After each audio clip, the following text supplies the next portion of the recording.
ভারতের বর্তমান রাজনৈতিক পরিস্থিতিতে এমন এক অদ্ভুত এবং শ্বাসরুদ্ধকর সাসপেন্স তৈরি হয়েছে, যার ফলে দিল্লির মসনদের কাছে মনে হচ্ছে যেন দিন ফুরিয়ে আসছে।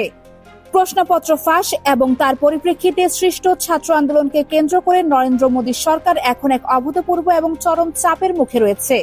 রাজনৈতিক বিশ্লেষক থেকে শুরু করে সাধারণ জনতা সবার মধ্যেই এখন একটাই প্রশ্ন ঘুরপাক খাচ্ছে, এই তীব্র আন্দোলনের প্রচন্ড ধাক্কায় কি চিরতরে ভেঙে পড়তে চলেছে প্রধানমন্ত্রী নরেন্দ্র মোদীর শক্তপোক্ত মসনদ?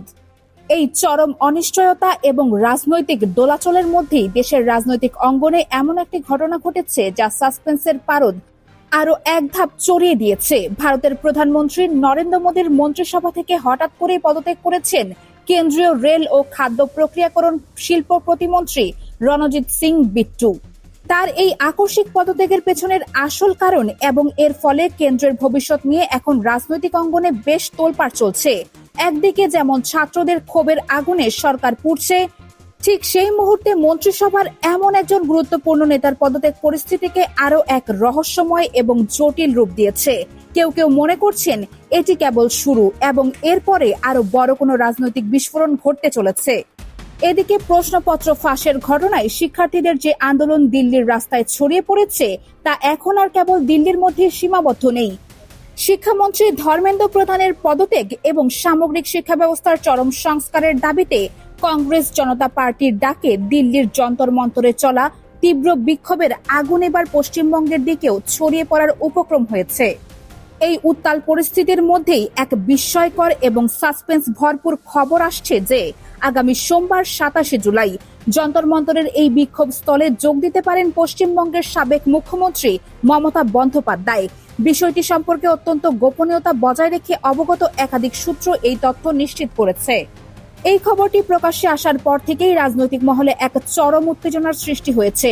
সূত্রগুলোর মতে দিল্লির রাস্তায় আন্দোলনরত শিক্ষার্থীদের প্রতি গভীর সংহতি জানানোর উদ্দেশ্যেই পশ্চিমবঙ্গের সাবেক মুখ্যমন্ত্রী এই বিক্ষোভ স্থলে উপস্থিত হবেন। তৃণমূল কংগ্রেসের এক জ্যেষ্ঠ নেতা, যিনি নিজের নাম প্রকাশে অনিচ্ছুক, তিনি এই বিষয়ে নিশ্চিত করে বলেছেন যে সোমবার দিল্লিতে কংগ্রেস জনতা পার্টির এই বহু কাঙ্ক্ষিত আন্দোলনে সরাসরি যোগ দেবেন মমতা বন্দ্যোপাধ্যায়। তার এই উপস্থিতি কেবল একটি রাজনৈতিক সমর্থন নয়, বরং এটি এক ইঙ্গিত দিচ্ছে যে ছাত্র আন্দোলনটি এখন আর কেবল ছাত্রদের মধ্যে সীমাবদ্ধ নেই, বরং গোটা দেশের রাজনীতিকে নড়িয়ে দেওয়ার ক্ষমতা রাখে। এই চরম উত্তেজনাপূর্ণ মুহূর্তে সামাজিক যোগাযোগ মাধ্যম এক্সে নিজের অ্যাকাউন্ট থেকে মমতা বন্দ্যোপাধ্যায় এক দীর্ঘ বার্তা লিখেছেন, যা পরিস্থিতিকে আরো এক নতুন মোড়ে ঘুরিয়ে দিয়েছে। তিনি লিখেছেন, শুরু থেকেই আমি দেশের শিক্ষার্থীদের এবং তাদের এই অধিকার আদায়ের আন্দোলনের পাশে অত্যন্ত দৃঢ়ভাবে দাঁড়িয়েছি। তাদের এই চলমান লড়াই শুধু নিট কেলেঙ্কারিতে ন্যায় বিচারের জন্য নয়, বরং এটি সমগ্র ভারতবর্ষের প্রতিটি তরুণের ভবিষ্যৎ রক্ষার এক চূড়ান্ত লড়াই। গোটা বিরোধী শিবির এবং দেশের সাধারণ মানুষ আমাদের শিক্ষার্থী ও তরুণদের পাশে অটল রয়েছে। তার এই বক্তব্য সরকারের জন্য এক নতুন মাথা ব্যথার কারণ হয়ে দাঁড়িয়েছে, কারণ একজন সাবেক মুখ্যমন্ত্রী এবং একজন প্রবল রাজনৈতিক ব্যক্তিত্বের এই ধরনের ঘোষণা সরকারের জন্য চরম হুমকির সংকেত দিচ্ছে। পরিস্থিতি এতটাই বেসামাল হয়ে উঠেছে যে আজ শনিবার 25 জুলাই সকালে কংগ্রেস জনতা পার্টির মুখপাত্র আশুতোষ এক কঠোর এবং শ্বাসরুদ্ধকর বার্তা দিয়েছেন। তিনি জানিয়েছেন যে এরই মধ্যে কেন্দ্রের সাথে আন্দোলনকারীদের 2 দফায় দীর্ঘ আলোচনা সম্পন্ন হয়েছে, কিন্তু সেই আলোচনায় কোনো সুফল বা চূড়ান্ত সমাধান আসেনি। তিনি অত্যন্ত স্পষ্টভাবে জানিয়ে দিয়েছেন যে যদি কেন্দ্রীয় শিক্ষামন্ত্রী ধর্মেন্দ্র প্রধান পদত্যাগ না করেন তবে এই আলোচনার কোনো অর্থই নেই। আন্দোলনকারীরা শিক্ষামন্ত্রীর পদত্যাগের বিষয়ে এক বিন্দুমাত্র আপোষ করতে রাজি নন। এই অবস্থান সরকারের জন্য এক চরম ধাঁধায় পরিণত হয়েছে।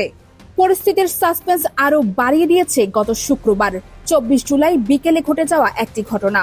কেন্দ্রীয় স্বাস্থ্যমন্ত্রী জেপি নাড্ডা এবং জিতেন্দ্র সিং এর সাথে আন্দোলনকারীদের দ্বিতীয় দফার এক দীর্ঘ বৈঠক হয়। এই শ্বাসরুদ্ধকর বৈঠকে কংগ্রেস জনতা পার্টির সমর্থকরা তাদের 3টি মূল দাবি অত্যন্ত জোরালোভাবে তুলে ধরে। প্রথম দাবি হলো শিক্ষামন্ত্রী ধর্মেন্দ্র প্রধানের অবিলম্বে পদত্যাগ। দ্বিতীয় দাবি হলো বিক্ষোভকারীদের বিরুদ্ধে কোনো ধরনের আইনি ব্যবস্থা বা মামলা গ্রহণ না করা, এবং তৃতীয় দাবি হলো আত্মহত্যা করা শিক্ষার্থীদের শোকাহত পরিবারকে 1 কোটি টাকা করে ক্ষতিপূরণ প্রদান করা। এই 3টি দাবির মধ্যে কেন্দ্র বাধ্য হয়ে 2টি দাবিতে নথি স্বীকার করতে বা ইতিবাচক মতবাদ দিতে বাধ্য হয়েছে। ভারত সরকার নিশ্চিত করেছে যে বিক্ষোভকারীদের বিরুদ্ধে কোনো আইনি ব্যবস্থা গ্রহণ করা হবে না এবং আত্মহত্যা করা শিক্ষার্থীদের পরিবারকে নির্ধারিত ক্ষতিপূরণ দেওয়া হবে। কিন্তু শিক্ষামন্ত্রীর পদত্যাগের বিষয়টি এখনো এক অনিশ্চিত অন্ধকারে ডুবে আছে। এই দুটি দাবি মেনে নেওয়ার পরপরই পরিস্থিতি আরেকটু ঘোলাটে হয়ে ওঠে। ভারতের প্রধানমন্ত্রী নরেন্দ্র মোদী হঠাৎ করেই একটি ভিডিও বার্তা প্রকাশ করেন। তার এই ভিডিও বার্তায় এক অদ্ভুত রহস্য লুকিয়ে আছে। তিনি এই বার্তায় দাবি করেছেন যে তিনি কংগ্রেস জনতা পার্টির সমর্থকদের কাছ থেকে এক ইতিবাচক সাড়া পেয়েছেন। তার এই বক্তব্য কতটা সত্যি এবং তার এই ইতিবাচক সাড়ার দাবির পেছনে আসল উদ্দেশ্য কি তা নিয়ে চরম সাসপেন্স তৈরি হয়েছে, কারণ মাঠের পরিস্থিতি তার বক্তব্যের সম্পূর্ণ বিপরীত। যদিও ভারতের বিভিন্ন রাজ্যে এই আন্দোলন দাবানলের মতো ছড়িয়ে পড়েছে, কোনোভাবেই এর শেষ দেখা যাচ্ছে না। আন্দোলনকারীরা এক বাক্যে এবং একনিষ্ঠভাবে জানিয়ে দিয়েছে যে তাদের সমস্ত দাবি সম্পূর্ণভাবে আদায় না হওয়া পর্যন্ত এই আন্দোলন দমিয়ে রাখতে কেউই পারবে না। এই বিজ্ঞপ্তিটি পরিচালনা করছে গোটা দেশ এখন সেই অনিশ্চিত ভবিষ্যতের দিকে তাকিয়ে আছে, যেখানে শেষ পর্যন্ত কে টিকে থাকবে এবং কে পরাজিত হবে তা নিয়ে চরম উৎকণ্ঠা বিরাজ করছে।